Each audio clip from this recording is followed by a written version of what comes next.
खुलुमबाय गोजोन फुंबिलिनि गासैबो बडलेण्ड बुब्लिनि अनसायगिरिफोरखौ बरायग्रोबाय। दिनै 22 अक्ट'बर बुधबारनि फान्जामुथिखौ फरायथिनो लादों आं उदांस्रि मुसाहारिया। फान्जामुथिनि गिबियाव दं मेष राशि। नोंथांनि हाबाफारिया गोजौ फारसे जौगालांगोन, बयजोंबो मान होजागोन। वृष राशि। गावनि थांखिखौ जाफुंहोनायाव सोरनिबा हेफाजाब मोनगोन, गोसोआ थुलुंगाखांगोन। मिथुन राशि। समाजनि हाबा मावनो बिबान मोनफागोन, दसेबो जिरायथेरनो सम मोननाय नङा। कर्कट राशि। गोजान जायगायाव दावबायहैनो गोसो जागोन, गोसोआ उसुखुथु मोनबाय थागोन।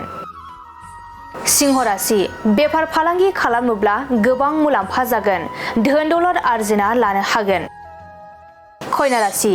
नोंथांनि नखराव जेंना सोमजिनो हागौ, गोबां रांखावरि खहा जागोन।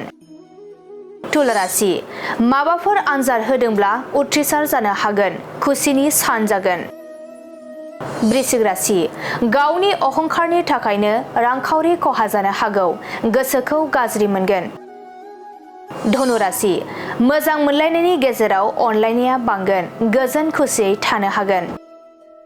मकर राशि। नखरनि मावनांगौ खामानिफोराव गोसो गोग्लैगोन, खामानिफोरा जोबस्रांगोन। कुम्भ राशि। जानाय लोंनायजों देहायाव जेंना गोग्लैनो हागौ, सांग्रां जानांगोन।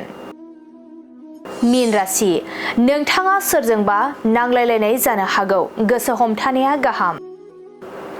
दिनै सानसेनि राशि फरायथिनायाबो एसेनोसै। आसा खालामो नोंथांनि दिनैनि साना मोजाङै मोजां थांगोन, बेखौ बडलेण्ड बुब्लि नखरनिफ्राय मिजिंथिबाय।